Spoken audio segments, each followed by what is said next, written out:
She lost everything in one night. Her husband, her 5-year-old daughter, her home burned to ashes. And the worst part? Everyone believed she was the one who lit the match. For 6 months, Eliza Garrett ran for her life with a price on her head and a secret buried so deep it was eating her alive. Then 2 little twin girls in a dusty Montana town did something no one else would do. They looked at a wanted woman and said one word: safe. What happens next will break your heart and put it back together again. But I have to warn you, the man who really set that fire, he is coming. And he will stop at nothing to make sure the truth dies with her. This story teaches us that family is not always blood. Sometimes family is the people who choose to stand beside you when the whole world turns away. It reminds us that guilt and grief do not have to destroy us, that second chances exist for those brave enough to stop running and start fighting. And most importantly, that love can grow even in the ashes of everything we have lost. If this story touched your heart, do me a small favor. Hit that like button so more people can find this message. Drop a comment and tell me what part moved you the most. Share this with someone who needs to hear that it is never too late to start over. And if you have not already, subscribe and turn on notifications so you never miss another story that matters. Blood. Someone had drawn a red slash across the face on the wanted poster. Eliza Garrett stood before the notice board in Silver Creek, Montana, her heart slamming against her ribs like a wild horse trying to break free of its stall. She did not know who had done this, but the message was clear as mountain water. Someone wanted her dead. The July sun beat down on her shoulders without mercy, and the dust from Main Street coated her cracked lips and stung her eyes. She had walked 3 miles in this heat after the stagecoach driver refused to bring her any closer to town. He had heard about the woman from Denver, he said, the one with the wanted poster, the one accused of burning her own family alive for insurance money. $500 reward. That was what her life was worth now. $500 for anyone willing to drag her back to Denver in chains. Eliza reached up with trembling fingers and tore the poster from the board. The paper crinkled in her fist as she stuffed it deep into the pocket of her worn traveling dress. Her hands were shaking so bad she could barely control them. 6 months. She had been running for 6 months now, ever since the night that destroyed everything she loved. Ever since Victor Garrett, her own brother-in-law, had set fire to her home and killed her husband Thomas and their 5-year-old daughter Rose. Ever since he had pointed his finger at her and convinced the authorities she was the one who struck the match. She had nothing left, no money. No friends, no family. Just the clothes on her back and a letter sewn into the lining of her coat. A letter that could prove Victor was the real killer, if anyone would believe her long enough to read it. The town of Silver Creek spread out before her in shades of brown and gray. False-fronted buildings lined the dusty Main Street. A general store with a sagging porch. A blacksmith shop where the ring of hammer on anvil echoed through the afternoon heat. A saloon called the Dusty Rose, with painted letters peeling in the sun. And at the far end of the street, gleaming like a fresh wound, stood the brand-new offices of the Montana Pacific Railroad. The building was painted white and trimmed in gold, standing proud among the weathered structures around it like a rich man at a poor man's funeral. Eliza felt eyes on her from every direction. A woman in blue calico crossed to the other side of the street rather than pass her on the boardwalk. The blacksmith glanced up from his forge, frowned, and ducked back into his shop. Curtains twitched in windows. Doors clicked shut. They knew. Somehow they already knew who she was and what she was accused of. She had nowhere to go, no plan beyond surviving the next hour, the next breath. Her legs carried her to a bench outside the general store, and she sat down heavily, her body giving up the fight to keep moving. The wood was rough and hot beneath her thin dress. She closed her eyes and let her head tip back against the wall. This was it, the end of the road. She had run as far as she could run, and there was nowhere left to go. She thought about Rose, about the last time she had seen her daughter, tucked into bed with her favorite stuffed rabbit. Her brown curls spread across the pillow like a halo. Sleep tight, Mama. I love you to the moon and back. I love you too, baby girl. To the moon and back and around again. Those were the last words they ever spoke to each other. And Eliza had not been there when Rose needed her most. She had not been there when the flames came. The guilt of that would haunt her until the day she died. "Miss?" The voice was small and curious, pulling Eliza from the dark spiral of her thoughts. She opened her eyes. Two girls stood before her, barefoot and sun-browned, maybe 8 years old, identical in every way that mattered. Same corn silk hair hanging in tangled braids. Same faded blue dresses too short at the hem. Same pale blue eyes studying her with the kind of directness only children possess. Twins. The one on the left had a smudge of dirt on her cheek and a gap-toothed grin. The one on the right was quieter, more watchful, with a small chalkboard hanging from a ribbon around her neck. "You are the one from the poster, ain't you?" the bold one said. "I seen you tear it down." Eliza's blood turned to ice in her veins. She could not speak, could not move, could not do anything but stare at this child who had just sealed her fate. But the girl did not run for help, did not scream for the sheriff. Instead, she tilted her head and smiled. "Don't worry. I hate them posters too. They make Pa sad." The quiet twin approached slowly, her eyes never leaving Eliza's face. She lifted her chalkboard and wrote something in careful letters, then turned it around for Eliza to read. Safe. One word. Just one word. But it hit Eliza harder than anything had in 6 months. "Ruby's never wrong about people," the bold one declared. "I am Lily, and this here is my sister Ruby. She don't talk much, but she knows things. She knew you was safe the minute she laid eyes on you." Eliza found her voice rough and cracked from disuse. "You should not be talking to me. I am not a good person to know." Lily planted her hands on her hips. "That's what folks say about Pa, too. But he is the best person I know, so I reckon folks don't know much about nothing." Ruby wrote on her chalkboard again. "Please come." "Come where?" "Home," Lily said, as if it was the most obvious thing in the world. "For supper. We got plenty, and our porch has shade, and Pa makes the best biscuits in the whole territory, even if he burns them sometimes." "I cannot." Eliza shook her head. "I cannot bring trouble to your family. You do not understand what is following me. I understand plenty." Lily grabbed Eliza's hand with the confidence of someone unaccustomed to refusal. "I understand you are tired and hungry and scared and alone. And I understand that Pa always says we should help folks who need helping, even when it is hard." Ruby took Eliza's other hand, gentler but no less insistent. And for the first time in 6 months, Eliza felt tears sting her eyes. Not from grief or fear, but from something she had almost forgotten existed. Kindness. These two little girls, these strangers, were the first people since the fire who had looked at her without judgment, the first people who had offered her anything but suspicion and scorn. She should say no. She should walk away before she brought danger to their doorstep. But God help her, she was so tired of running. "All right," she whispered, "just for supper." Lily whooped with joy, and even Ruby smiled, a small, quiet smile that transformed her serious face into something beautiful. They were halfway across the street when a voice cut through the afternoon heat like a knife. "Girls, what did I tell you about bothering strangers?" Eliza looked up and felt her heart stutter in her chest.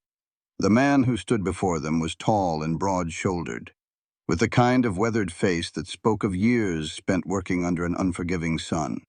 His hair was dark with streaks of gray at the temples, and his eyes were the palest blue Eliza had ever seen. Cold eyes, watchful. The eyes of a man who missed nothing. He wore dusty work clothes and a battered hat, and his hands were scarred and calloused from hard labor. But it was not his appearance that made Eliza go still. It was the way he looked at her. He was assessing her the way a predator assesses prey, noting the worn clothes, the burned scar on her wrist that she tried to hide, the way her eyes automatically scanned for exits, the way she held herself like someone expecting to run. He recognized that look. Eliza could see it in his face. He knew what it meant when a person carried themselves like that. because he had hunted people who looked like that. "We did not bother her, Pa," Lily protested. "We invited her to supper. She is all alone and she has not got anywhere to go. And Ruby says she's safe." The man's eyes flicked to Ruby. Something shifted in his expression, softened just slightly. "Ruby says that, does she?" Ruby held up her chalkboard. "Safe." The man studied Eliza for a long moment. She forced herself to meet his gaze, even though every instinct screamed at her to run. Then a new voice entered the conversation, and Eliza's blood turned to ice for the second time that day. "Well, now, this young lady looks familiar. Have I not seen you somewhere before? Denver, perhaps?" The man who approached was heavy-set and sweating in his expensive suit. His eyes were small and piggy, and his smile did not reach them. He moved with the oily confidence of someone used to getting what he wanted. Eliza could not breathe, could not think, could not do anything but stand frozen as Marcus Kane, regional representative of the Montana Pacific Railroad, studied her face with growing recognition. This was it. She was caught. 6 months of running, and it ended here, in a dusty street with 2 little girls holding her hands. But then the tall man spoke and everything changed. "She is my new hire," he said, his voice flat and certain. "Been expecting her from Cheyenne. The agency sent word last week." Kane's eyes narrowed. "Is that so?" "That is so." The tall man stepped forward, putting himself between Eliza and Kane. "And I would appreciate it if you would stop scaring my help, Kane. Good workers are hard to find out here." For a long moment, the 2 men stared at each other. Something passed between them, some history Eliza did not understand. Then Kane smiled that oily smile and tipped his hat. "Of course, Cole. My apologies for the confusion." He glanced at Eliza one more time. "Welcome to Silver Creek, miss. I am sure we will be seeing more of each other." He walked away, and Eliza remembered how to breathe. The tall man, Cole, turned to her with those pale blue eyes that missed nothing. "Get in the wagon," he said. "We will talk at the ranch." Eliza climbed into the wagon bed with the twins chattering happily beside her. Cole took the driver's seat and snapped the reins, and the horses lurched forward. As they left Silver Creek behind, Eliza glanced back at the notice board where her wanted poster had hung. She did not know why this stranger had lied for her, did not know what he wanted or what he expected in return. But she knew one thing for certain. She had just traded one kind of danger for another. And as Cold Creek Ranch rose from the valley ahead of them, like a fortress against the mountains, Eliza Garrett could not shake the feeling that her past and this man's future were already tangled together in ways neither of them could imagine. Cold Creek Ranch rose from the valley like a fortress under siege, and Eliza quickly learned that the siege was real. The 2-story log house was weathered but solid, its walls darkened by decades of mountain winters. A barn stood nearby with a section of roof missing, raw timber exposed to the sky like a wound that had not yet healed. In the distance, maybe 200 head of cattle grazed across rolling pastures that stretched toward the snow-capped peaks of the Rocky Mountains. But it was not the beauty of the land that caught Eliza's attention as the wagon rolled up the dirt track. It was the signs of trouble. Burned fence posts marked the property line, their blackened stumps standing like grave markers in the tall grass. In the near pasture, 3 dead cattle lay bloated in the afternoon sun, their bodies already drawing flies. The acrid smell of death and smoke hung in the air. Someone had been here, someone who meant harm. The twins seemed oblivious to the destruction around them, racing ahead toward the house the moment the wagon stopped. Lily was already shouting about supper, and Ruby was writing something on her chalkboard that made her sister laugh. But Cole sat motionless on the wagon seat, his jaw tight as he surveyed the damage. "When did this happen?" Eliza asked quietly. 3 days ago. 3 days. The cattle were poisoned. Fence was burned the week before that. He turned to look at her with those pale, assessing eyes. "Still want to stay for supper?" Eliza glanced at the dead cattle, then back at Cole. What I want does not much matter. What I need is a place to sleep that is not under a bridge. If that place comes with trouble, well, she shrugged. Trouble and I are old friends. Something flickered in Cole's expression. Not quite a smile, but close. Come on then, I will show you the terms. The house was sparse but clean inside. A main room served as kitchen and living space with a cast-iron stove in the corner and a rough-hewn table flanked by benches. Two narrow beds were pushed against one wall for the girls, and a curtain divided off what Eliza assumed was Cole's sleeping area. The floors were swept clean, the windows let in good light, and dried herbs hung in bunches from the rafters. It smelled of wood smoke and coffee and something faintly sweet. It smelled like a home. But there was something missing, something important. Eliza noticed the absence of feminine touches, no curtains on the windows, no flowers in vases, no quilts or embroidery, or any of the small comforts women brought to a household. And on the mantel above the fireplace, a single photograph in a tarnished frame. Cole saw her looking, and his expression closed like a door slamming shut. "My wife, Sarah," he said. "She passed 8 years ago, giving birth to the girls. I am sorry. Don't be." He moved past her to the stove. "Rules of the house. You work for room and board. No questions about the past. And no lies." His eyes met hers. "Can you agree to that?" Eliza considered her answer carefully. "I can promise the first two. The third I will try." Most folks would have just said yes and figured out the lying part later. I am not most folks. Cole studied her for a long moment, then nodded. "At least you are not pretending." He gestured toward a small room off the kitchen. "You will sleep there. It is separate, proper. The girls and I are on the other side of the house. Thank you. Do not thank me yet." He turned back to the stove. "You have not tasted my cooking." That night, after a supper of beans and burnt biscuits that were not nearly as bad as Cole had warned, Eliza lay awake in her small room and listened to the unfamiliar sounds of the ranch. The wind in the pines, the lowing of cattle in the distance, the soft murmur of Cole talking to the girls as he tucked them into bed. Normal sounds, family sounds, sounds she had once taken for granted and never thought she would hear again. When the house finally fell silent, Eliza crept out of her room and into the main living area. Moonlight streamed through the windows, casting silver shadows across the floor.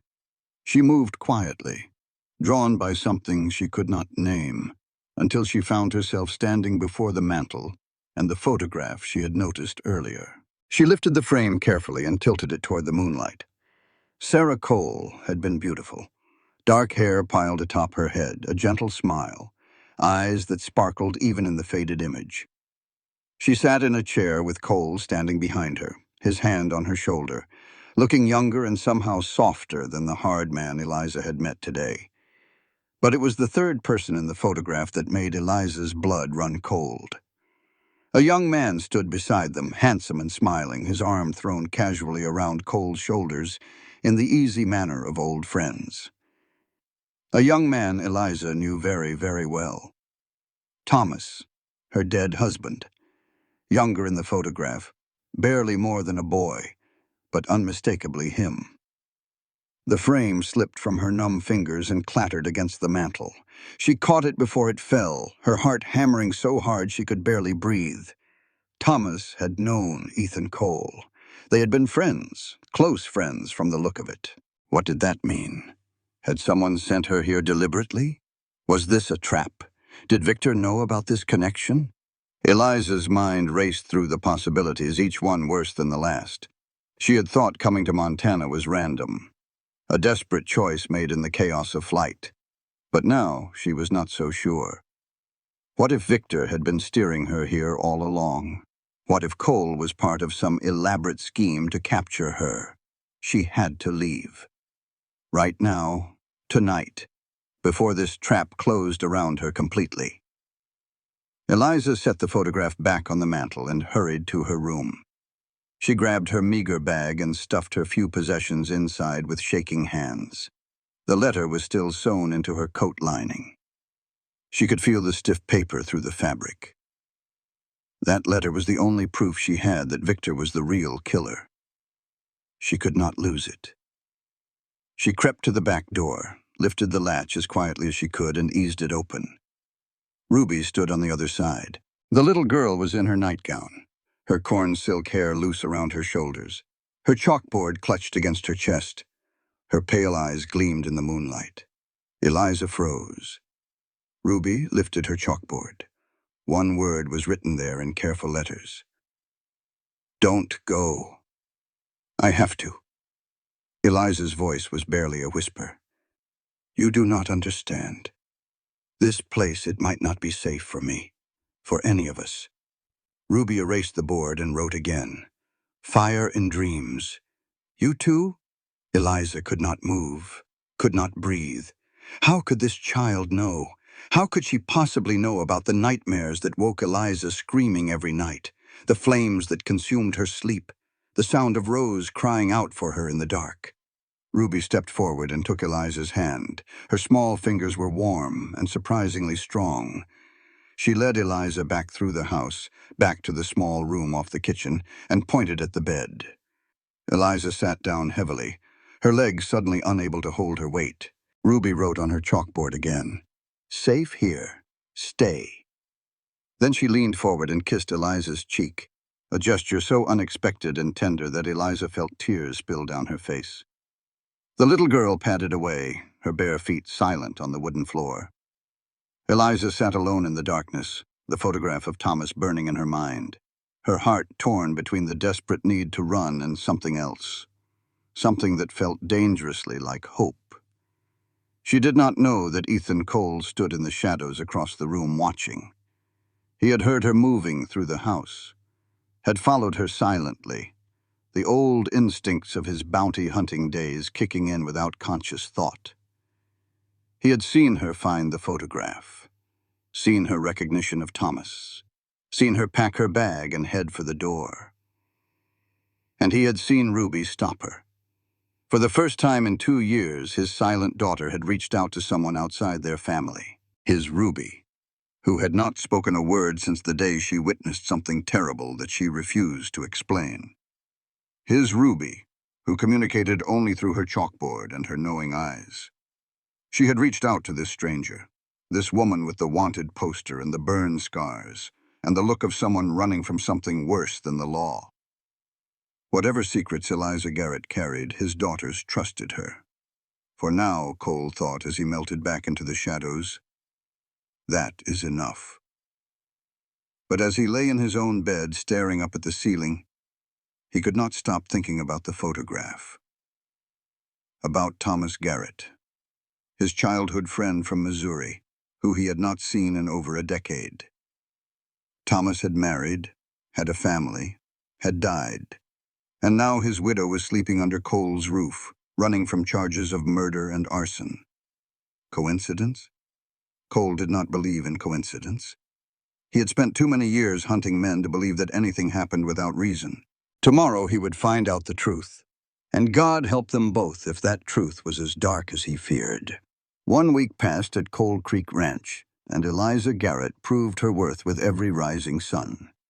She woke before dawn each morning to the sound of roosters crowing and the distant lowing of cattle. By the time Cole came in from the early chores, she had coffee brewing on the stove and biscuits baking in the oven. Real biscuits, golden and fluffy, not the burnt offerings Cole had been producing for years. The house transformed under her hands. Floors swept clean, windows washed until they sparkled, clothes mended and pressed, meals that actually tasted like something other than survival. But more than the housework, it was what she did with the girls that mattered.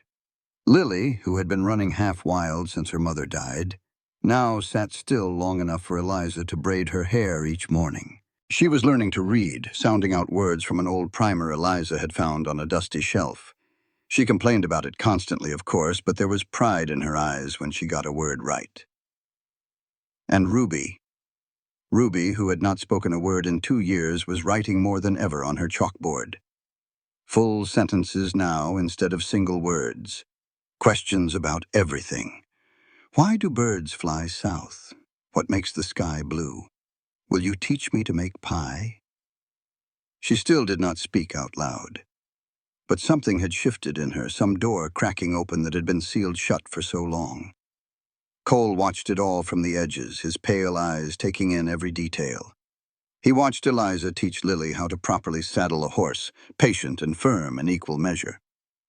He watched her sit with Ruby on the porch in the evenings, reading aloud from a book of fairy tales while the sun painted the mountains gold and pink. He watched her move through his house like she belonged there, filling spaces that had been empty for 8 long years, and he watched her watch the road. Every time hoofbeats echoed in the distance, her head came up sharp. Every time a rider appeared on the horizon, her body went tense and still, ready to run. She kept a knife under her pillow. He knew because he had checked. She was waiting for something. Or someone. On the 7th day, Cole found what he was looking for. Eliza had hung her old coat out to dry after washing it in the creek. Cole told himself he was just checking on the livestock when he walked past the clothesline. Told himself he was not deliberately searching her belongings. But when his hand brushed the coat's lining and felt the stiff crinkle of paper hidden inside, he stopped pretending. He pulled out the folded page carefully. A wanted poster, crumpled and torn with a crude drawing of Eliza's face. Wanted, Eliza Garrett, arson and fraud. $500 reward. Cole's gut twisted. Arson, the burning of property or people. He thought about Rose, about the daughter Eliza had mentioned once, her voice breaking on the word. He thought about the burn scar on her arm, the one she tried to hide. He thought about Jacob Tanner. The memory came unbidden, as it always did, the last bounty he had ever hunted. A man accused of murdering his business partner, wanted dead or alive. Cole had tracked him for 3 weeks through mountain passes and river valleys, finally cornering him in a box canyon outside of Laramie. Tanner had tried to run. Cole had shot him dead. A month later, the real killer had confessed. Jacob Tanner had been innocent. He had a wife and 2 children who would never see him again. Cole had quit the bounty hunting trade that very day. He had sent money to Tanner's widow every month since, though she did not know where it came from. And he had sworn to himself that he would never again act on a piece of paper without knowing the truth. But here he was holding another piece of paper, another accusation, another person who might be innocent or might be guilty, and no way to know which without asking questions he had promised not to ask. That night, after the girls were in bed, Cole found Eliza on the porch. She sat in the rocking chair Sarah had loved, wrapped in a shawl against the evening chill, staring out at the stars. She looked tired, bone-weary, like someone who had been carrying a weight too heavy for too long. Cole sat down on the steps and pulled the wanted poster from his pocket. "Found this in your coat," he said quietly, "when I was hanging it out to dry." Eliza's face went pale in the moonlight. For a long moment she said nothing. Then she nodded. "I wondered when you would find it. Arson, fraud. Those are serious charges." "Yes, they are." Cole waited. He had learned patience in his years of hunting men. Silence was often more effective than questions. Finally, Eliza spoke. "My husband's brother set the fire," she said. Her voice was flat, controlled, like she was reciting facts from a book. "He embezzled $50,000 from the family business. When Thomas found out and threatened to report him, Victor decided that dead men tell no tales. And you?" "I survived." Eliza looked down at her hands, at the burn scar that snaked from her wrist to her elbow. "Victor convinced the authorities I was the one who set the fire. Said I did it for the insurance money. Said I wanted Thomas dead so I could run off with his fortune. But you did not do it." "No." She met his eyes, and Cole saw the truth there, raw and painful. "I did not do it. But I cannot prove that. Not without evidence that Victor had motive. Evidence I have kept hidden for 6 months because nobody would believe me long enough to read it." "The letter," Cole said. "The one sewn into your coat." Eliza nodded. Thomas wrote it before he died. He knew Victor was stealing from the company. He documented everything: names, dates, amounts. That letter proves Victor had reason to want Thomas dead. Then why have you not used it? Because using it means going back. Eliza hugged herself against the chill. It means facing Victor, facing a system that has already decided I am guilty, facing a trial where a rich man's word counts more than a poor woman's truth. She shook her head. I was not ready for that fight. So I ran.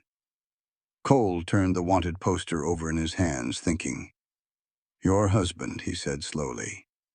His name was Thomas Garrett. Yes. From Denver. Yes. Cole stood up and walked to the door. Wait here. He returned a moment later with the photograph from the mantel.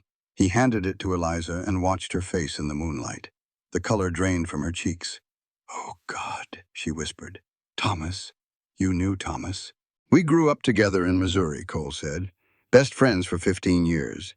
Then he moved east to seek his fortune, and I went west to find mine. We lost touch. I have not seen him since we were 20 years old. He paused. I did not even know he had married. Eliza stared at the photograph, her hands trembling. Did you know he was dead? No, not until just now. They stood in silence, two people suddenly connected by a ghost neither had expected. I did not come here on purpose, Eliza said finally. I did not know you existed. I just needed somewhere to run, somewhere far from Denver, and Montana seemed as far as I could get. Cole believed her. He could hear the truth in her voice, see it in the way her hands shook, but believing her did not answer all his questions. If Victor knows about me, he said slowly, about Thomas and me being friends, he might have expected you to end up here. Might have planned for it. Eliza's face went even paler. You think this is a trap? I think I do not believe in coincidence. Cole took the photograph from her hands and looked down at his old friend's face. And I think we both need to be very careful about what happens next. He went inside without another word, leaving Eliza alone on the porch with her fears. She did not sleep that night. On the ridge overlooking Coal Creek Ranch, another man was not sleeping either. Jack Rains lowered his spyglass and lit a cigarette, cupping his hand around the match to hide the flame. He had been watching the ranch for 3 days now, observing the comings and goings, studying the patterns. They called him Coyote. It was not meant as a compliment. Coyotes were scavengers, opportunists, creatures that survived by being smarter and meaner than anything else in the territory. Jack had earned that name over 15 years of bounty hunting, and he wore it like a badge of honor. He pulled out the telegram from Victor Garrett and read it again by moonlight. Eliminate her. No witnesses. $500 to find her. Another $500 to make sure she never testified against anyone about anything ever again. It was good money. Easy money. The woman was cornered at the ranch with nowhere to run.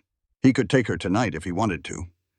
But Jack Rains had not survived 15 years in this trade by being stupid. Something about this hunt did not smell right. He pulled out another piece of paper, his own notes on the Denver fire. The official report said Eliza Garrett had set the blaze to kill her husband and collect his insurance. Open and shut case. But the reports had holes in them, big ones. Like the fact that Eliza herself had been badly burned trying to get back into the house. Like the witness statements that placed her across town at the time the fire started. Like the suspicious timing of Victor Garrett's insurance claim, filed before his brother's body was even cold. Jack rubbed the scar on his throat, a rough ridge of tissue that wrapped around his neck like a collar. A reminder of what happened when justice got it wrong. He had been hanged once, for a crime he did not commit. The rope had broken before it killed him, but he had carried the mark ever since. He had sworn then that he would never be the instrument of false justice again. Victor Garrett had paid him to find Eliza, and he had found her. But before he delivered her to whatever fate Victor had planned, Jack intended to find out the truth. He watched through his spyglass as Eliza finally went inside the ranch house. watched as Cole checked the locks on the doors and windows, watched as the lights went out one by one. 3 days of watching, and he had learned a lot. He had learned that Eliza Garrett was good with the children, patient and kind in a way that did not fit the profile of a murderer.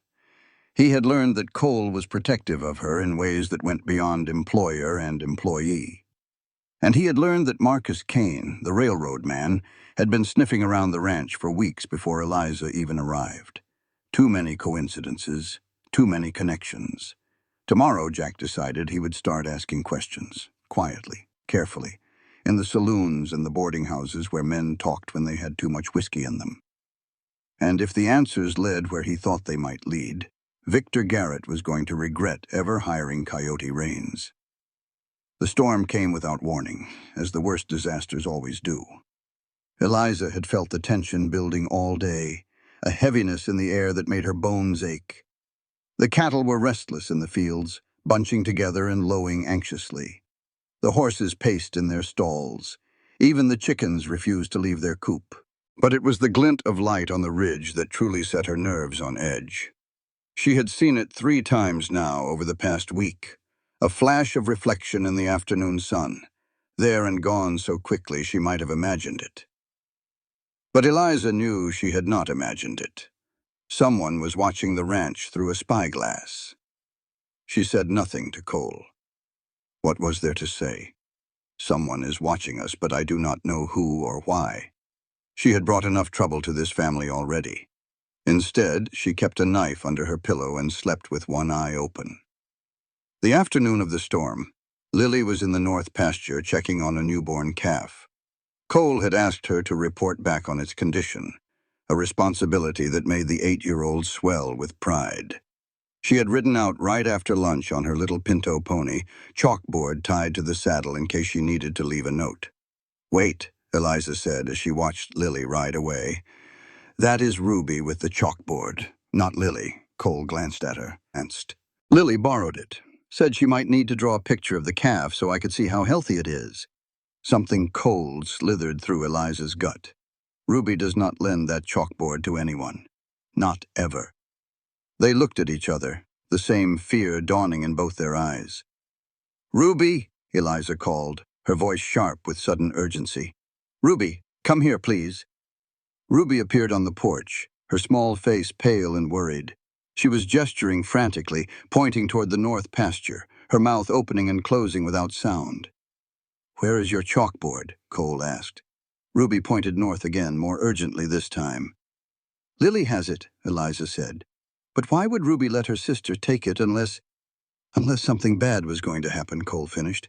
He was already moving toward the barn. "Ruby, how long ago did Lily leave?" Ruby held up 3 fingers. 3 hours. Cole grabbed a bridle from the barn wall. She should have been back by now. The first rumble of thunder rolled across the valley, and Eliza looked up at the sky. What had been clear blue an hour ago was now a churning mass of black and green, clouds piling on top of clouds like mountains made of shadow. "That storm is moving fast," she said. "Too fast." Cole swung onto his horse bareback, not taking time for a saddle. "Stay here with Ruby. Keep the house locked. I am coming with you. There is no time to argue. If that storm hits before we find her, then you will need help." Eliza was already moving toward the barn for another horse. "I am not sitting here while that child is out there alone." Something flickered in Cole's eyes. Surprise, maybe, or respect. "Then let us ride." They left Ruby at the house with strict instructions to bar the door and not open it for anyone. The little girl nodded solemnly, her eyes huge with fear, and Eliza felt her heart crack a little at having to leave her. But Lily was out there somewhere, and the storm was coming. They rode hard toward the north pasture, the wind rising with every passing minute. The temperature dropped 10 degrees, then 20. Hail began to fall, small at first, then larger, pellets of ice that stung like hornets and made the horses dance with fear. "Lily!" Cole bellowed against the wind. "Lily, where are you?" No answer came, just the howling wind and the crash of thunder, and the growing roar of something that sounded like a freight train bearing down on them. "The creek!" Eliza shouted. She pointed toward the ravine that cut across the north end of the pasture. She would have had to cross it to reach the calf. They changed direction, fighting against a wind that seemed determined to blow them off course. The rain started then. Not a gentle shower, but a deluge. Sheets of water so thick Eliza could barely see Cole's horse 10 feet ahead of her. And then she heard it. A scream. High and thin and terrified. Barely audible over the storm. There, Cole pointed toward the ravine. Cole pointed. Eliza saw her. Lily was trapped on a rock in the middle of the creek, clinging to the wet stone with both hands while muddy water raged around her. The creek had transformed from a gentle stream into a monster, swollen by the sudden downpour, tearing at its banks with savage fury. The little girl's pony was gone, swept away probably, or smart enough to run for high ground. Lily herself had maybe minutes before the water rose high enough to tear her from her perch. "I cannot reach her," Cole shouted. He had already dismounted and was searching desperately for something, anything that could help. "The current's too strong. We need a rope." Eliza was off her horse before she knew she was moving. "There is rope on my saddle." Thomas had taught her to always carry rope when riding in mountain country. She had kept the habit even after 6 months of running. She grabbed the coil and threw one end to Cole. He caught it, his face a mask of desperate determination. "I will go in," he said. "In." "You hold the line." "No." Eliza was already tying the rope around her waist. "You are stronger than me. You need to be the one pulling us out. You cannot swim well enough. I have seen you at the creek. I do not need to swim." She finished the knot and handed him the other end of the rope. "I need to get to that rock, grab Lily, and hold on while you pull us in. That is all." "Eliza." "There is no time." She met his eyes, and in that moment something passed between them that neither could name. "If I do not come back," she started. "You are coming back," Cole said fiercely. "Both of you are coming back." Eliza turned toward the raging creek and froze. The water, the roar of it, the way it tore at everything in its path. For a terrible moment, she was not in Montana anymore. She was back in Denver, standing on the lawn of her burning home, watching flames consume everything she loved, while Rose screamed for her from inside. She had frozen then, too, stood paralyzed while her daughter burned alive, unable to make her legs move, unable to do anything but watch. "I cannot," she whispered. "Oh, God, I cannot." Lily screamed again. "Miss Eliza, help me!" And somewhere in Eliza's fractured heart, another voice screamed louder. Rose's voice. "Mama! Mama!" She had frozen then. She had waited for help. She had let her daughter die. Not again. Never again. Eliza grabbed the rope and plunged into the flood. The cold hit her like a physical blow, driving the breath from her lungs.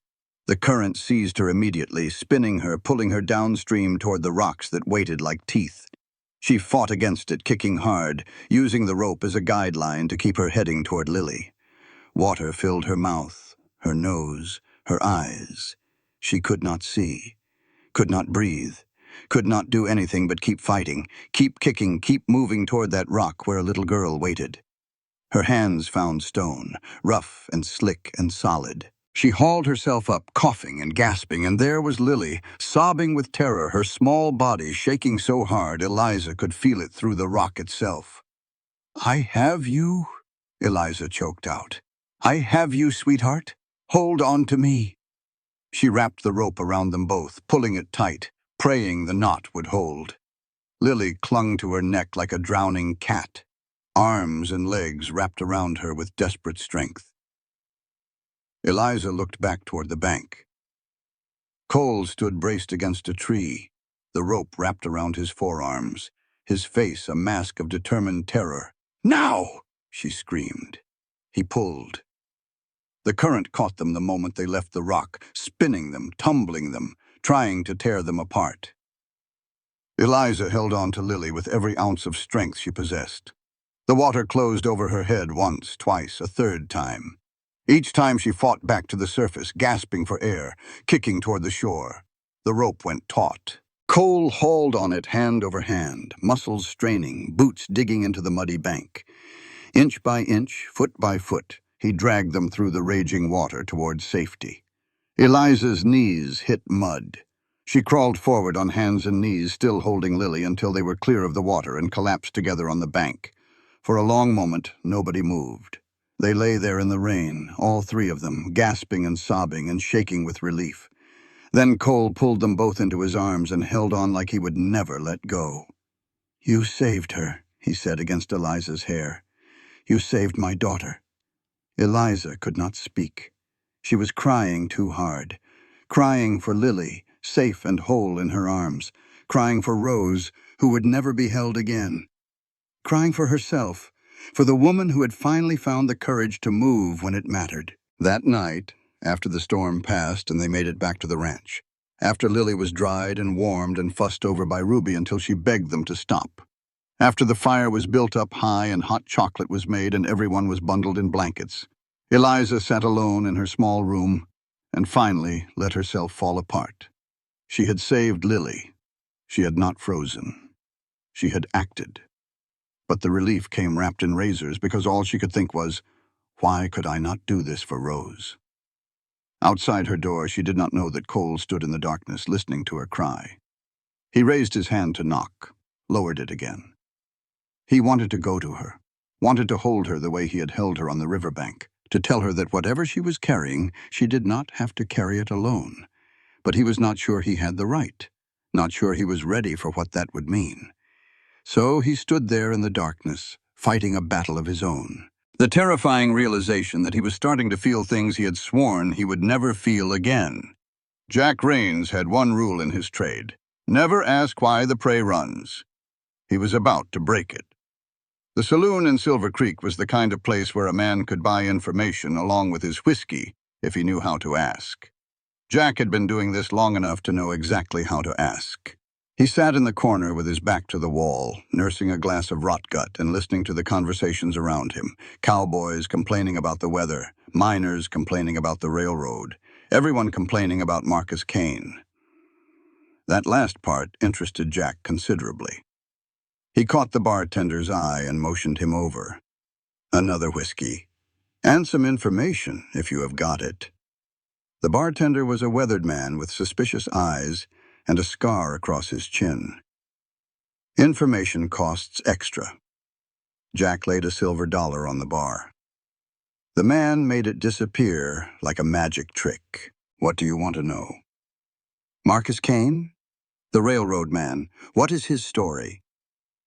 The bartender glanced around to make sure no one was listening. "Kane works for Montana Pacific. Been here about 2 years. Buying up land for the new rail line." He shrugged. "Some folks sell willingly. Some folks need convincing." "What kind of convincing?" "The kind that involves barn fires and poisoned cattle and accidents that are not accidents." The bartender leaned closer. "Ethan Cole out at Coal Creek Ranch, he has been holding out, refusing to sell. And ever since he started refusing, bad things have been happening to his property." Jack filed this information away. "What about Cole himself? What is his story?" "Former bounty hunter. One of the best, they say. Quit about 5 years ago and bought that ranch. Nobody knows why he quit, but he does not talk about those days." The bartender's expression shifted to something like respect.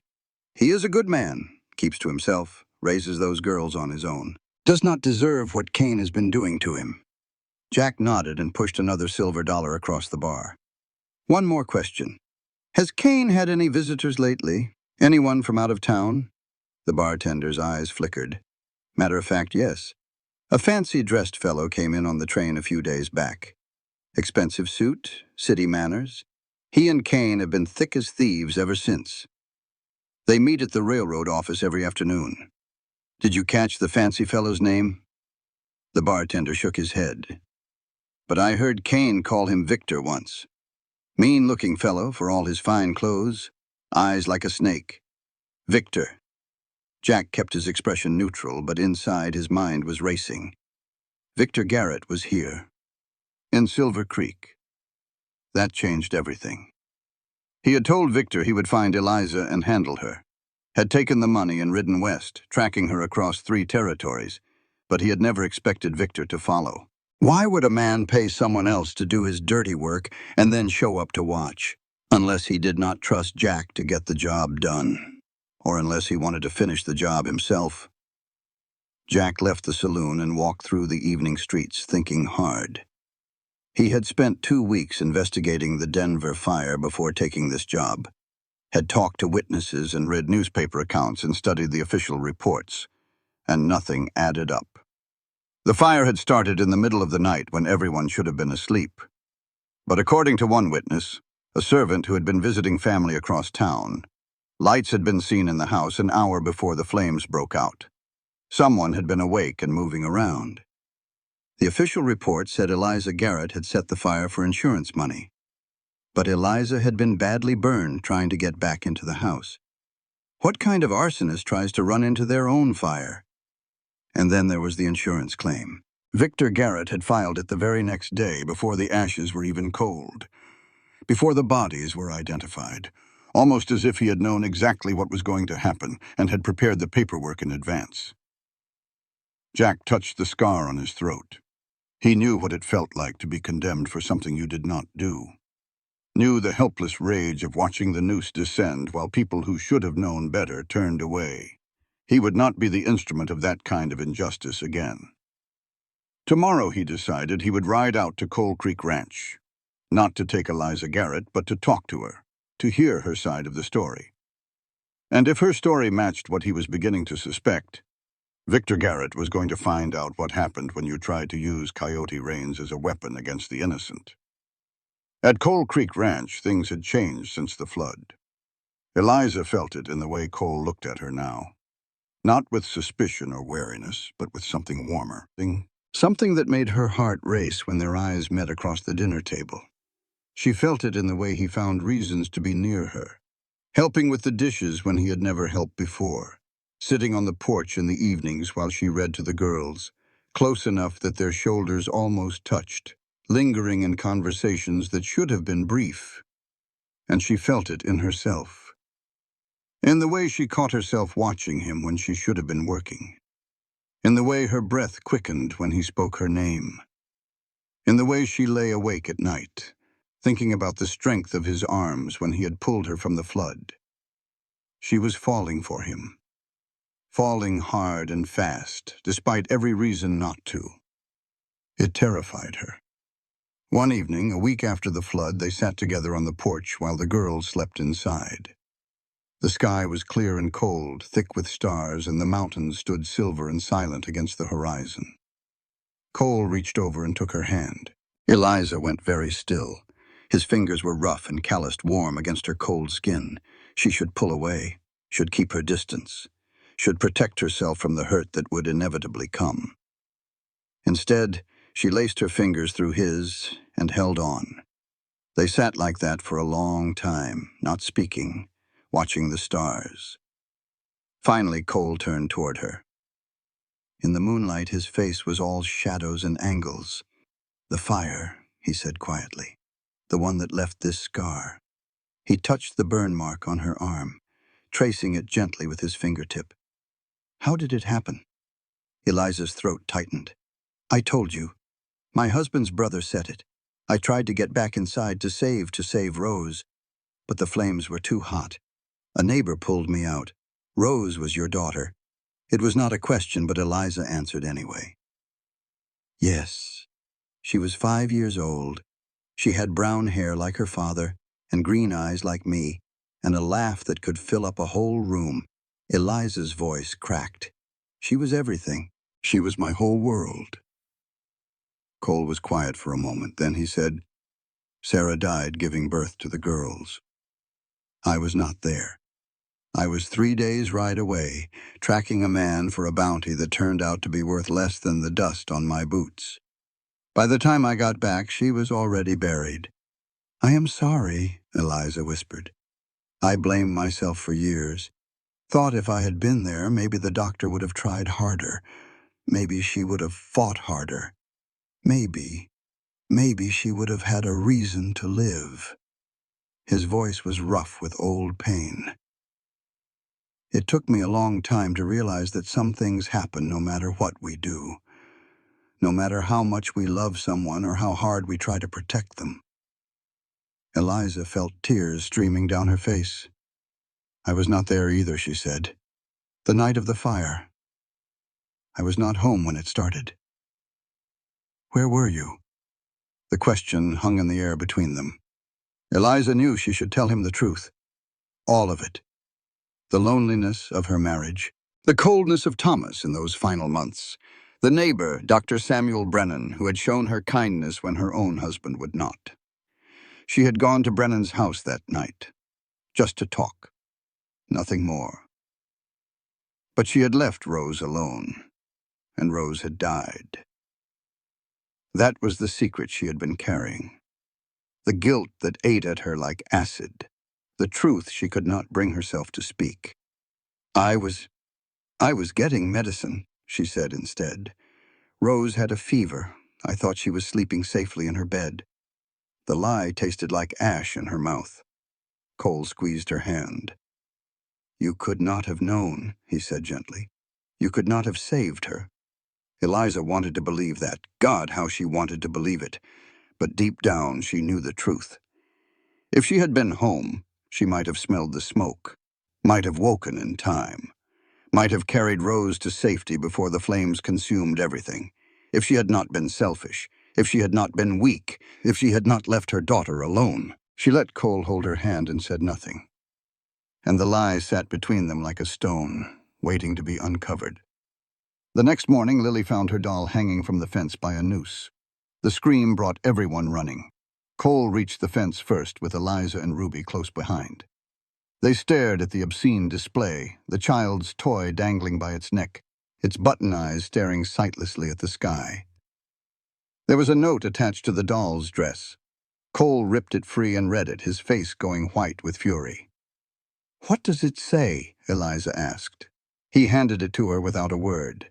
Send back what does not belong to you. Eliza's blood turned to ice. They know I am here, she said. Victor, Kane, they know, and they are coming for me. Cole did not hesitate. He turned and strode toward the house, his boots pounding on the hard, packed earth. Eliza followed. Inside, he went straight to the locked cabinet beside the fireplace. He pulled a key from his pocket and opened it, revealing a small arsenal. 2 rifles, a shotgun, and a pair of revolvers that looked well used and well maintained. Cole pulled out one of the rifles and began loading it with practiced efficiency. It is not just Kane anymore, he said. This is personal. Someone is hunting you specifically. I should leave. Eliza forced the words out, even though they cut like knives. I should go before I bring more trouble to your family. Cole looked at her with those pale, steady eyes. You saved my daughter's life, he said. You think I am going to let you face this alone? You do not understand what you are getting into. Victor is dangerous. He killed his own brother. Killed my daughter. He will not stop until I'm dead. Then we will stop him first.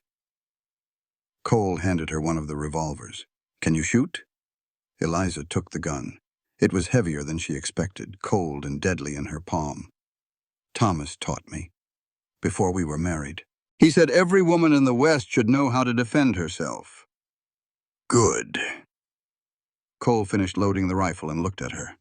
We are going to need all the help we can get. Eliza had run for 6 months. It was time to stop running and pray she still remembered how to fight. Cole had a plan. It was not a great plan, but it was better than sitting at the ranch waiting for Victor and Kane to make their move. We contact Sheriff Tucker, Cole explained over breakfast the next morning. He is an old friend from my bounty hunting days. Straight shooter, honest man. If anyone can help us build a case against Victor, it is him. Eliza wanted to believe it, wanted to trust that someone in authority would finally listen to her story and give her a fair hearing.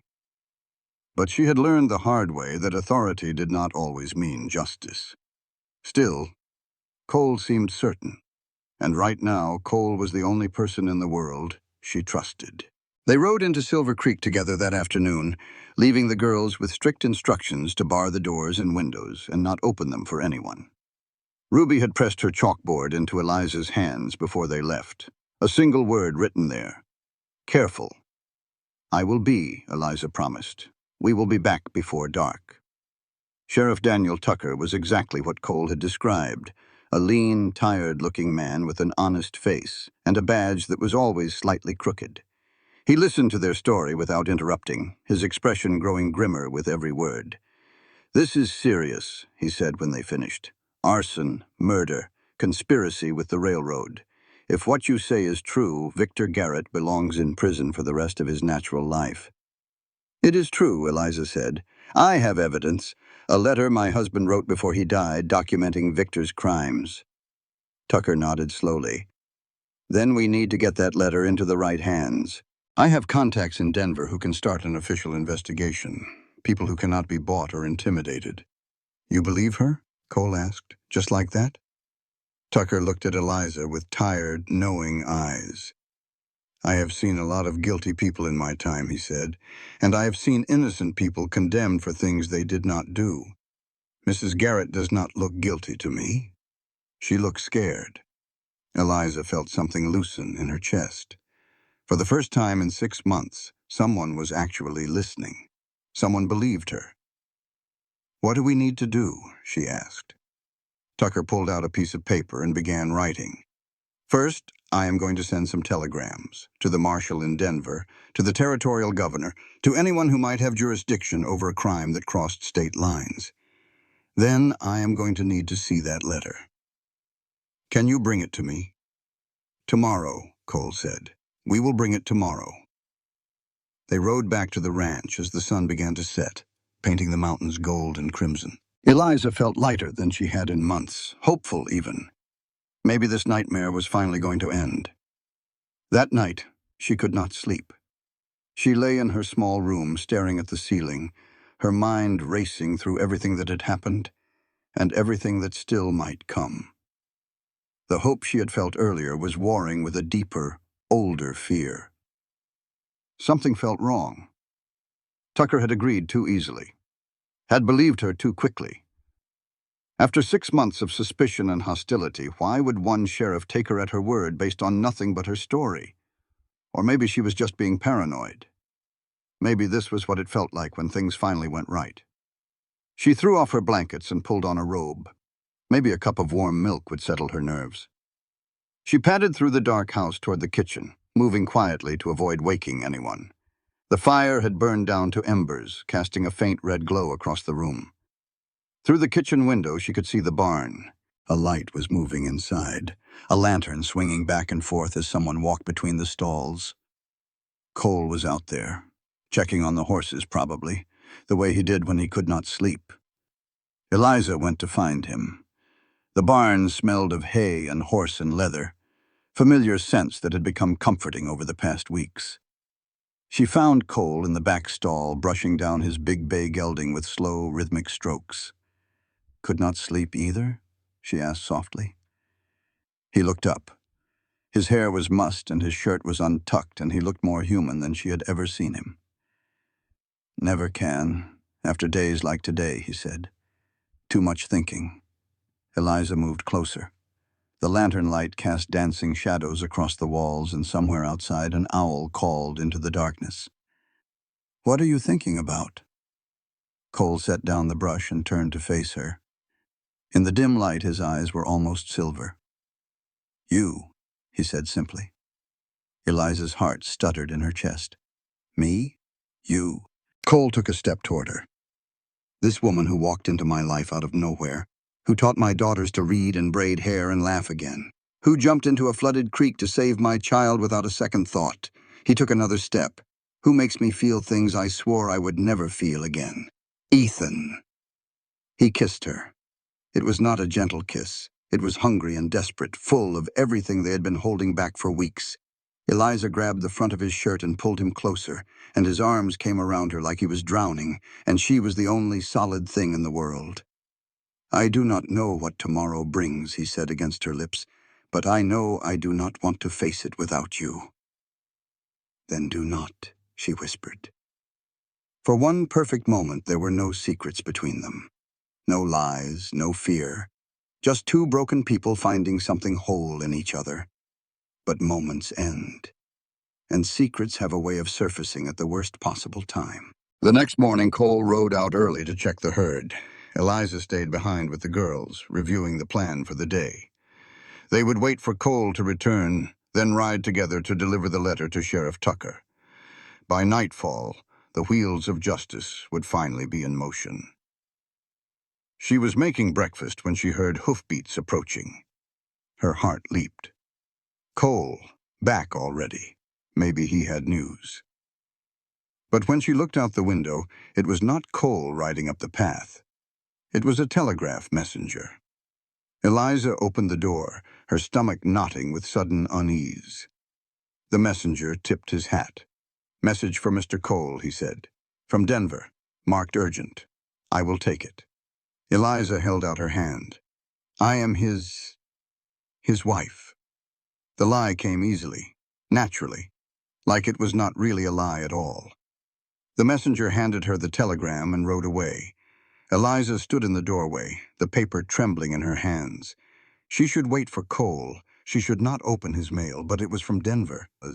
It might be about her case. She tore it open.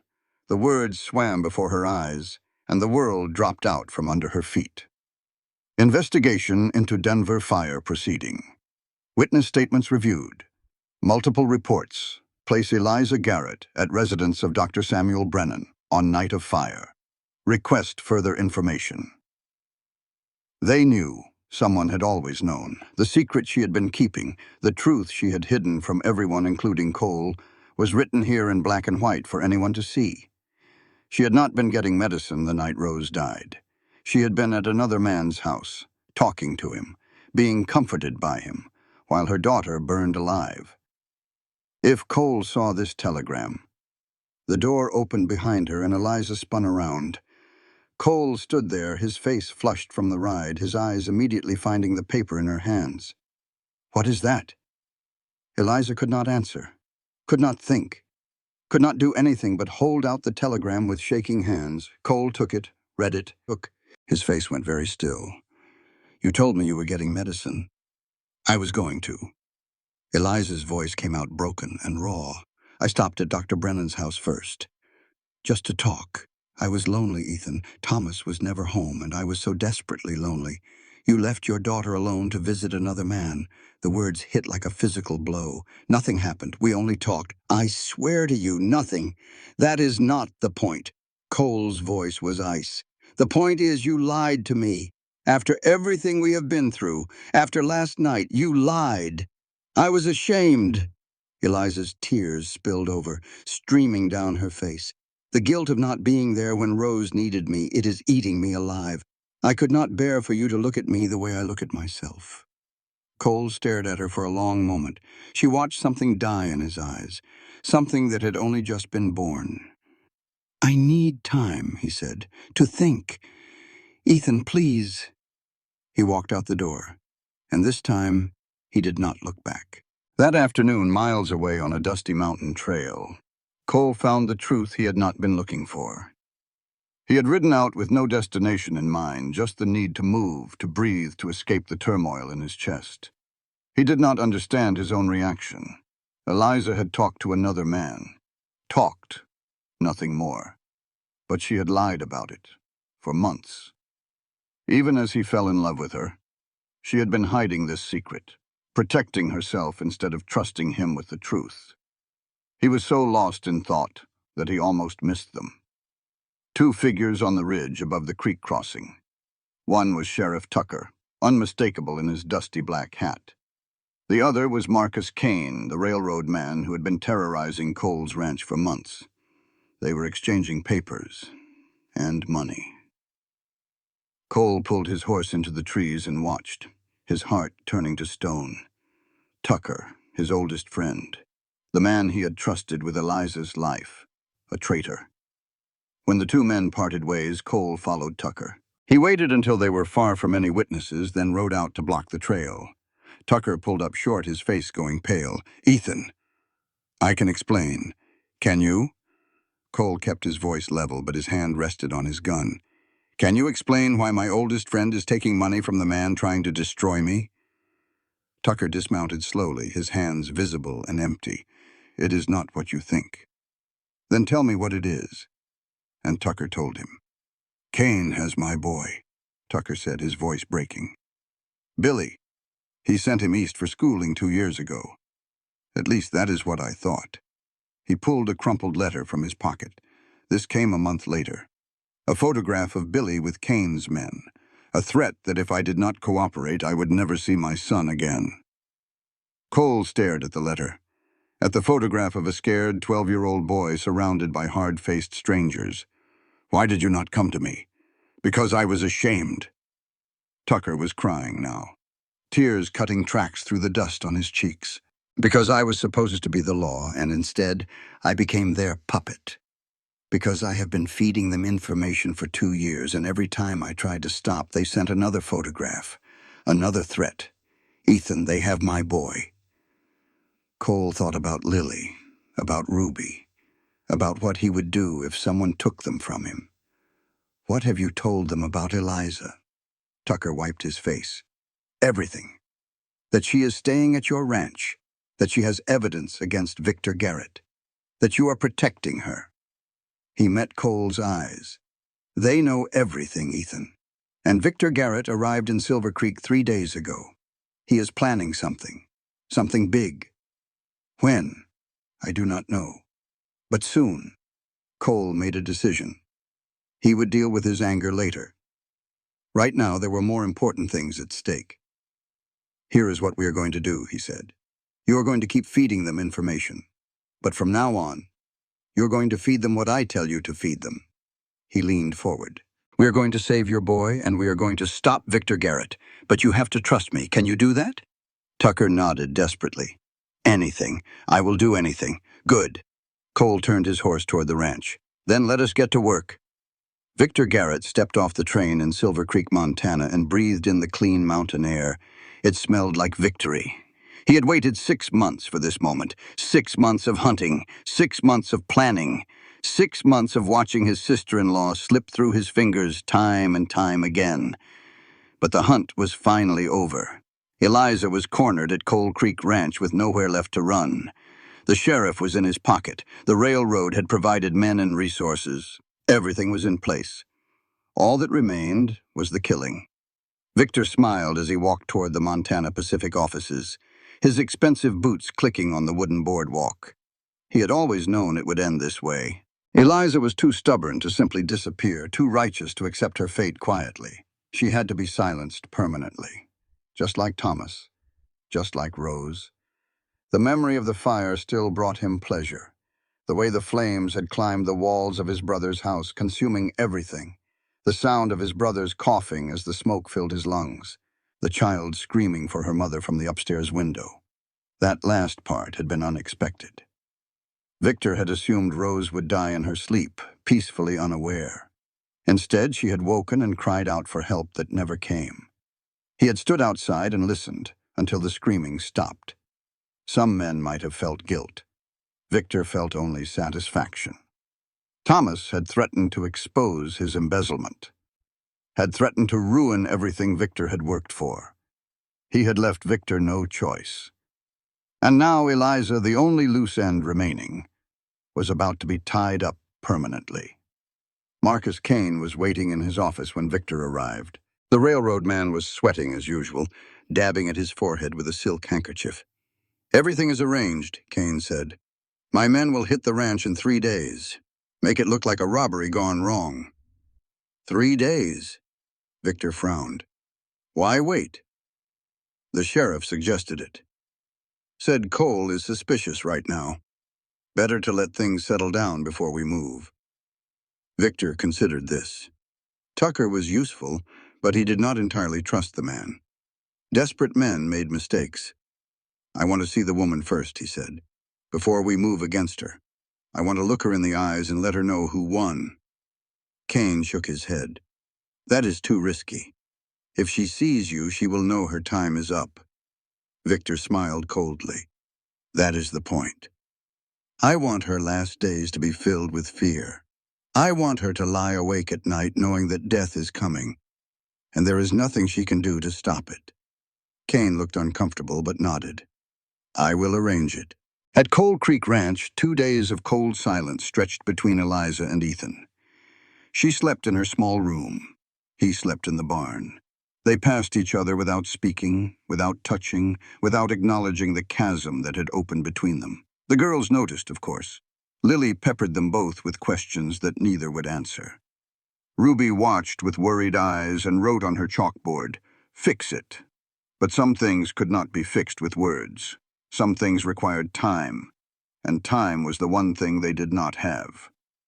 On the third day, Tucker rode out to the ranch with news. He sat at the kitchen table with Cole while Eliza hovered in the doorway, uncertain if she was welcome. "Victor Garrett is here," Tucker said, "in Silver Creek. He and Kane are planning to hit the ranch tomorrow night. Make it look like a robbery." "Tomorrow?" Cole's jaw tightened. "That does not give us much time." "Number. But I have a plan." Tucker spread a rough map on the table. "If I can feed them false information, lead them into an ambush instead of a raid." He looked up. "We could end this, Ethan. Take down Victor and Kane both, but I need your help. And your boy? Already working on it. I have a friend in Chicago, an old partner from my bounty hunting days. He is trying to locate Billy, get him to safety before everything goes down." Cole studied the map for a long moment. Then he nodded. "All right. Tell me the plan." They talked for an hour, refining details, assigning roles. Eliza listened from the doorway, contributing nothing, feeling like an outsider in her own life. When Tucker finally left, Cole turned to her.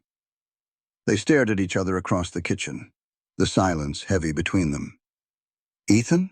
Eliza started. He held up a hand. "Not now. We have work to do." He paused. "But we need to talk. Tonight, after the girls are in bed." "All right." That evening, after Lily and Ruby were tucked in and the house was quiet, Cole came to Eliza. She was sitting on the porch, wrapped in a shawl against the autumn chill. He sat down beside her, close but not touching. For a long time, neither spoke. Then Cole said, "I was a bounty hunter for 10 years. You know that." "Yes. What you do not know is how I became one." He stared out at the dark mountains. "I was 19, angry, looking for a way to prove myself. When a man offered me money to track down a cattle thief, I jumped at the chance." Eliza waited. "I caught him," Cole continued. "Brought him in for trial. Felt like a hero. But the thing is, he was guilty. He had stolen those cattle. Justice was served." He paused. "So I kept doing it. Kept hunting men. Kept telling myself I was making the world safer." "What changed?" "Jacob Tanner changed everything." Cole's voice roughened. "He was accused of murdering his business partner, wanted dead or alive. I tracked him for 3 weeks, cornered him in a box canyon. He tried to run. I shot him dead." Eliza's breath caught. A month later, the real killer confessed. Cole turned to look at her, and his eyes were haunted. "Jacob Tanner was innocent. He had a wife and 2 kids who will never see him again because I did not ask questions, because I believed a piece of paper instead of looking for the truth." "Ethan." "You lied to me about that night," Cole said, "and it made me remember who I used to be. The man who did not ask, who did not care, who just acted." His voice cracked. "I am not that man anymore, but when you lied, I felt him come back, and I hated it." Eliza reached for his hand. He let her take it. "I was ashamed," she whispered. "The guilt of not being there when Rose needed me, it has been eating me alive. I could not bear for you to look at me the way I look at myself. How do you look at yourself?" "Like a mother who failed her child." Eliza's tears fell freely now. "Like a woman who was so lonely, so desperate for someone to see her, that she left her daughter alone. And Rose died because of it." Cole squeezed her hand. "Rose did not die because you went to talk to a neighbor. If I had been home, Victor Garrett would have killed you too." Cole's voice was firm. "He set that fire to kill everyone inside. If you had been home, you would have died with them. And Victor would have gotten away with it. Eliza shook her head. You do not know that. I know this. Cole turned to face her fully. I know that you are not a monster. You were a lonely woman in a cold marriage who sought comfort in conversation. That is not a sin. That is being human. But I lied. Yes, you did. And I understand why. He touched her face, brushing away her tears. I spent years lying to myself about Jacob Tanner, telling myself it was not my fault, that I was just doing my job. It took me a long time to accept the truth, and even longer to forgive myself. Do you forgive me? Cole looked at her for a long moment. The moonlight caught his eyes, turning them silver. I forgive you, he said. The question is, can you forgive yourself? Eliza did not have an answer. Not yet. But sitting here in the darkness with Ethan's hand in hers, she thought maybe, someday, she might find one. They sat together until the moon rose high over the mountains, not speaking, not needing to. Something broken had begun to mend between them, not healed completely, not yet, but mending. The next morning, Clara Whitmore rode out to the ranch with urgent news. The old boarding house keeper was out of breath and pale-faced when she dismounted in the yard. They have changed the plan, she gasped. One of Kane's men was drinking in my parlor last night, talking too much. They are not waiting until tomorrow. They are coming tonight. Tonight? Cole grabbed his rifle from beside the door. How many men? At least 10, maybe more. Clara gripped his arm. And Victor Garrett himself is coming. He wants to watch. Eliza felt the blood drain from her face. Victor was coming here tonight to watch her die. Cole turned to look at her, and something fierce blazed in his eyes. Then we will be ready for him, he said. We move now. Fire. Eliza woke to the smell of smoke, and for one terrible heartbeat she was back in Denver. Back in the nightmare. Back in the moment that destroyed her life. Then Ruby was shaking her shoulder, and the nightmare was here. Now. Real. The barn was burning. Eliza threw off her blankets and grabbed the girls, one under each arm. Through the window she could see flames climbing the barn walls, orange and hungry against the black night sky. Men were moving in the yard, dark shapes carrying torches and guns. They had come early, even earlier than Clara had warned. The trap was not ready. "Where is Pa?" Lily screamed. "Where is Pa? I do not know." Eliza pulled them toward the back of the house. "We have to hide. Come on." They had planned for this. Not exactly this, but something like it. There was a root cellar behind the house, hidden beneath a patch of sagebrush. Cole had showed her the entrance 2 days ago, just in case. She dragged the girls through the back door, across the yard, into the darkness. The smoke was thick and choking, and the heat from the burning barn made the air shimmer like water. The cellar door was right where Cole had said it would be. Eliza threw it open and pushed the girls down the wooden steps. "Stay here. Do not come out until I come for you, or until you hear your father's voice. Do you understand?" But Lily started. "Do you understand?" Both girls nodded, their faces pale with terror. Eliza closed the cellar door and covered it with brush. Then she turned back toward the house. She had to find Cole, had to help him. She could not leave him to face this alone. But the moment she stepped into the yard, the smoke and flames overwhelmed her. She was not in Montana anymore. She was in Denver, running toward her burning house, the heat pushing her back, Rose screaming from the upstairs window. "Mama! Mama!" Eliza's legs buckled. She dropped to her knees in the dirt, gasping for air that was not there. The flames were everywhere. The smoke was filling her lungs. She could not move, could not think, could not do anything but kneel there and listen to her daughter die all over again. A hand grabbed her arm. Not then, now. It was Ruby.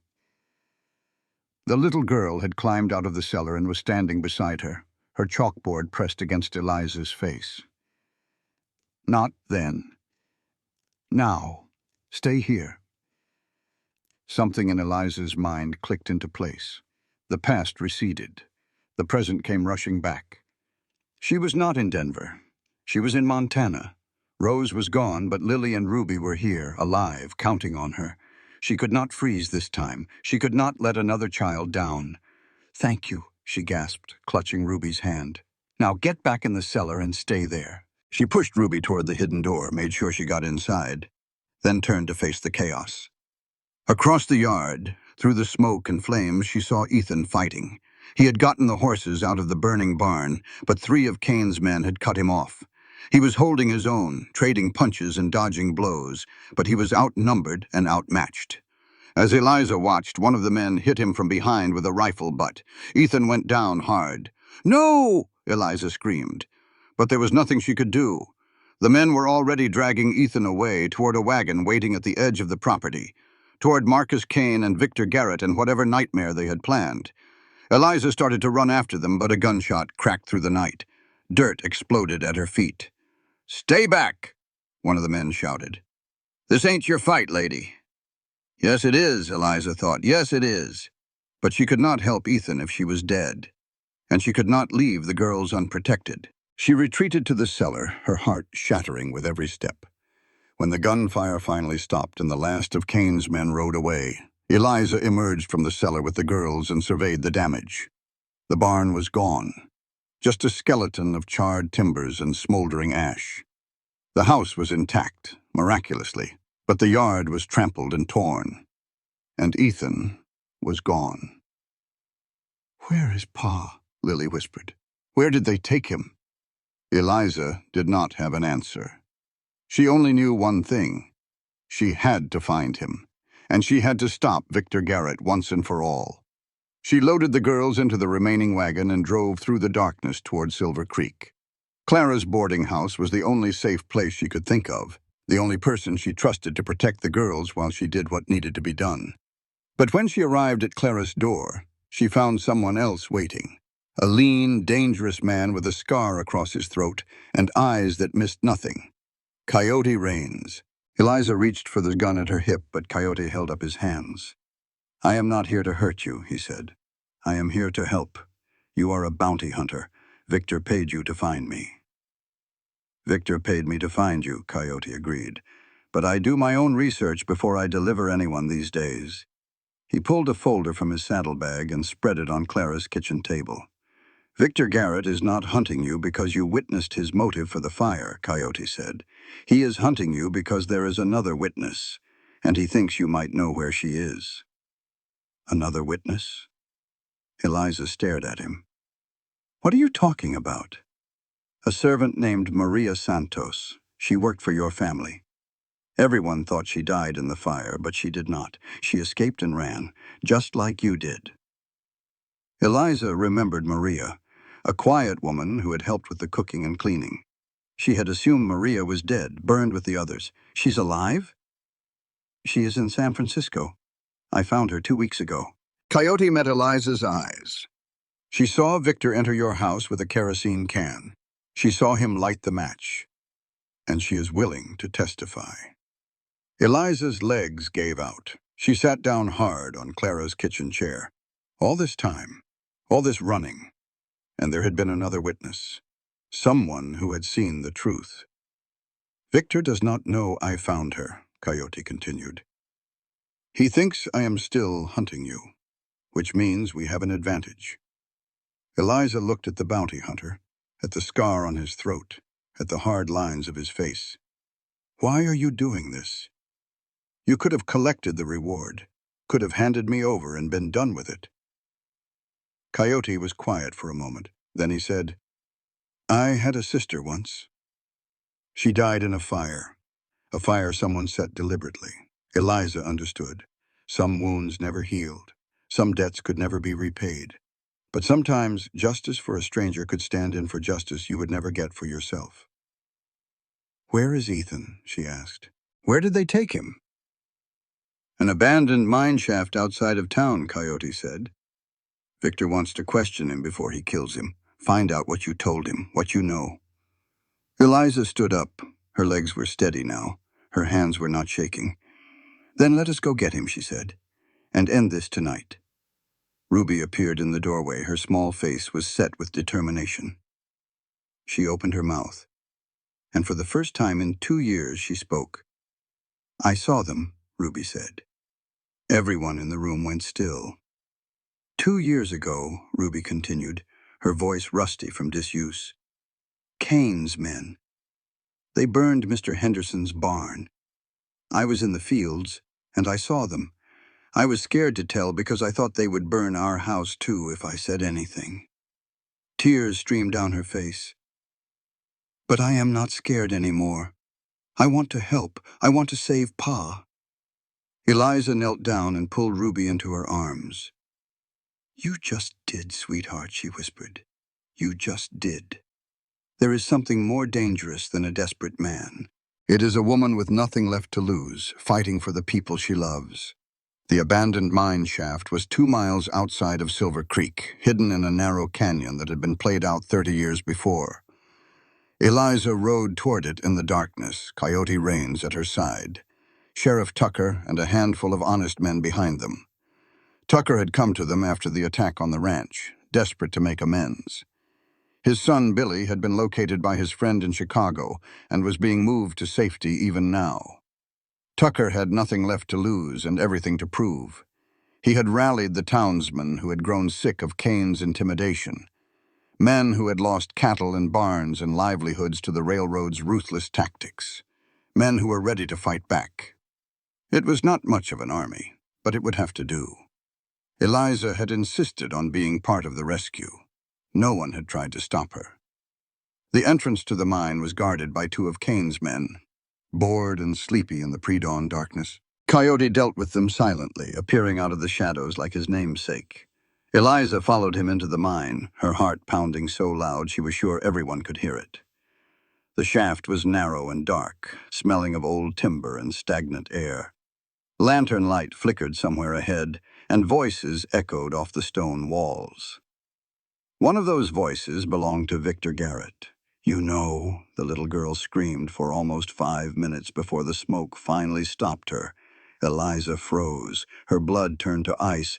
Rose, her name was. Pretty little thing. She kept crying, "Mama, Mama."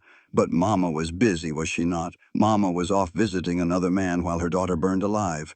Eliza could not breathe, could not move, could not do anything but listen as Victor described her daughter's death with cruel pleasure. "I stood outside and listened," Victor continued. "I wanted to make sure they were all dead." Thomas went quickly. The smoke got him. But Rose... Victor laughed softly. Rose fought. Somewhere in the mine, Ethan Cole, beaten and bound, was listening to every word. And for the first time in 5 years, tears streamed down his face. Not for Rose, for Sarah, who had died alone, for Lily and Ruby, who might die tonight, for himself, who had thought he was strong enough to protect everyone, and was now helpless to protect anyone. Eliza pulled herself together. The grief and rage would come later. Right now, she had work to do. She signaled to Coyote. He nodded and disappeared into the darkness, heading for the upper shaft. Eliza struck a match and lit the pile of kerosene-soaked brush she had gathered at the entrance. Not to burn, to smoke them out. The smoke rolled into the mine, thick and choking. Shouts erupted from inside. Men scrambled for the exit, coughing and cursing. Tucker and his men were waiting for them. Inside the mine, Eliza moved through the smoke toward the lantern light. She found Ethan tied to a support beam, his face bloody and swollen, but his eyes clear. "Eliza," he breathed, "you came." "Of course I came." She cut his bonds with her knife. "Can you walk?" "I can run if I have to." "Good, because we need to run."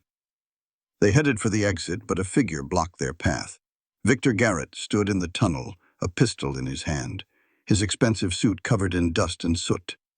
His handsome face was twisted with fury. "You should have died in that fire," he snarled. "You should have burned with the rest of them." Eliza stepped forward, putting herself between Victor and Ethan. "You killed them," she said.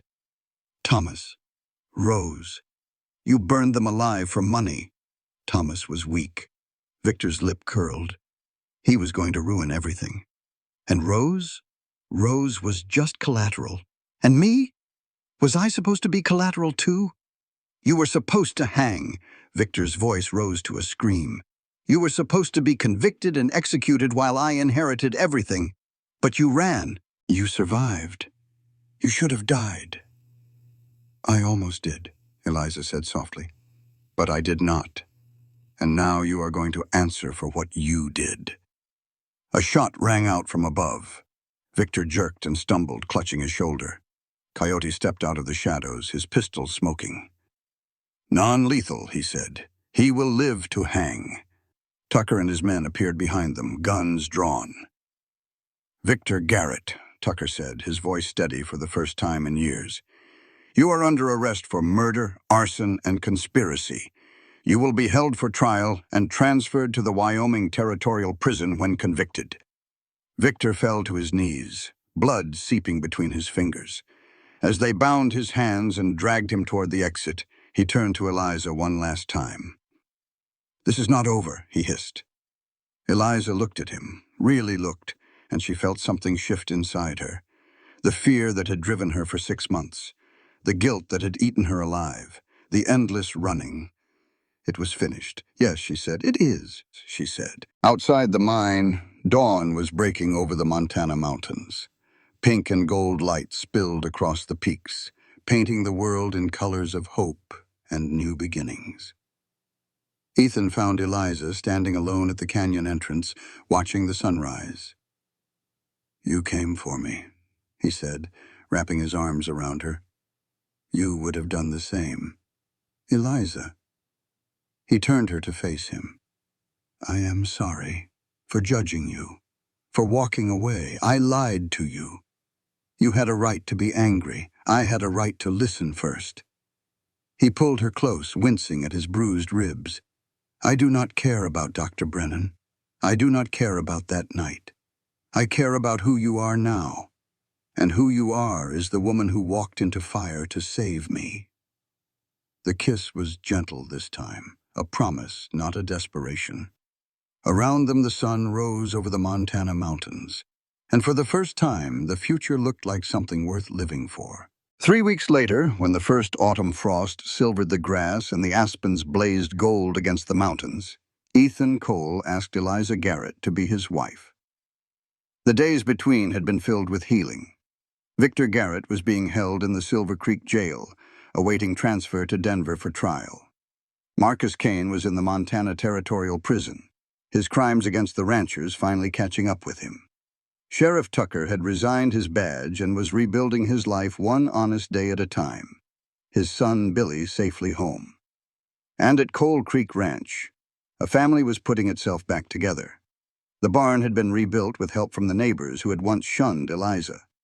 The cattle were thriving in the autumn pastures. Lily was reading whole sentences now, and Ruby was talking more every day, her voice growing stronger and surer with each word. Eliza had received a telegram from San Francisco. Maria Santos would testify at Victor's trial. Her testimony, combined with Thomas's letter and Ruby's eyewitness account of Kane's crimes, would ensure that justice was finally served. But none of that mattered as much as the moment when Eliza discovered the second page of Thomas's letter.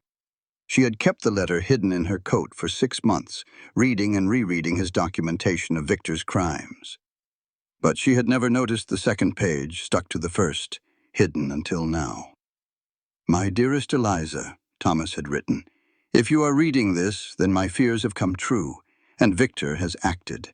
I should have told you about him sooner. I should have told you many things. I know I have been a poor husband. I know you have been lonely. I know about Dr. Brennan, and I do not blame you. I blame myself for pushing you away, but I need you to know this. You were the best thing that ever happened to me, you and Rose. Whatever comes next, please remember that you are loved, that you were always loved, that you deserve to be loved again. Do not let guilt destroy you, Eliza. Live, love again, be happy. That is my dying wish for you. Forever yours, Thomas. Eliza wept when she read it. Not from grief this time, but from release. Thomas had known. He had forgiven her long before she could forgive herself. And now, maybe, she finally could. That night on the porch where they had shared so many conversations, Ethan took her hand. "I cannot promise you an easy life," he said. "This ranch fights me every day. The winters are brutal, the work never ends." "I know," Eliza said. "I cannot promise I will not make mistakes. Will not say the wrong thing, will not let you down. I know that too. But I can promise this. I will stand beside you through everything. I will love your scars as much as your smiles. I will spend the rest of my days trying to be worthy of you." He dropped to one knee. "Eliza Garrett, will you marry me? Will you stay and build a life with me and the girls? Not because you have nowhere else to go, but because this is where you choose to be?" Eliza pulled him to his feet. "I spent 6 months running," she said. "Running from the fire, from the law, from my own guilt. And then I stumbled into this town, and 2 little girls invited a stranger home for supper." She touched his face. "I did not choose to come here, Ethan, but I am choosing to stay. Not because I have nowhere else to go, because this is where my heart found rest. Because you and Lily and Ruby are my family now. Is that a yes?" "That is a yes." The wedding was small, held in Clara's parlor on a Sunday afternoon when the light came through the windows like honey. Lily stood at attention in her best dress, trying not to fidget. Ruby held Eliza's flowers, and when the preacher asked if anyone objected, she spoke up loud and clear. "Do not even think about it." Everyone laughed. Even Coyote, who had returned just for the ceremony, standing at the back with his hat in his hands. When Ethan kissed his bride, Eliza felt something she thought she had lost forever. Peace, not the absence of pain. The scars would always be there. Rose would always be missing. Some part of her heart would always ache. But peace, nonetheless. The quiet certainty that she was exactly where she belonged. That night she stood at the window of their bedroom and looked out at the valley. On the hill behind the house, 2 graves rested side by side. Sarah's with its white fence, and a new one beside it. Not a grave, really. There was no body to bury, just a marker for Rose, with wildflowers planted around it and a small carved horse that Lily had placed there. "She would have liked it here," Ethan said softly, coming to stand behind her. "I think so, too." Eliza leaned back against him. "I think she would have loved the mountains, and the horses, and her new sisters. They are not replacing her. No, nothing could replace her." Eliza touched the window glass. "But love is not a limited thing, is it? It grows. It makes room. It finds new ways to bloom, even in the ashes." Ethan's arms tightened around her. Below, Lily was chasing fireflies, and Ruby was laughing, actually laughing, the sound rising like music through the gathering dusk. "Come to bed, Mrs. Cole," Ethan murmured against her hair. Eliza smiled. "I thought you would never ask." She turned away from the window, away from the graves and the past and the ghosts that would always linger at the edges of her heart. Behind her, the mountains held their ancient silence. The stars emerged one by one. The fire in the hearth burned steady and warm. Eliza Cole walked into her new life without looking back. The spring thaw came late to Montana that year, but when it came with a vengeance. Snow melting into rushing streams, pastures exploding with wildflowers, the whole valley shaking off winter like a dog shaking off water. Eliza watched it all from the porch, her hand resting on her rounded belly. "Boy or girl?" Lily asked for the 100th time. "We will not know until the baby comes." "I want a brother," Lily declared. "Someone to help with the cattle." "I want a sister," Ruby said. "Someone to share secrets with."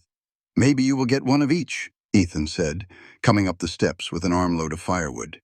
"Twins?" both girls shrieked. Eliza laughed. "Let us not get ahead of ourselves." Later, when the girls were in school and Ethan was in the fields, Eliza walked up the hill to the 2 graves. She placed flowers on both.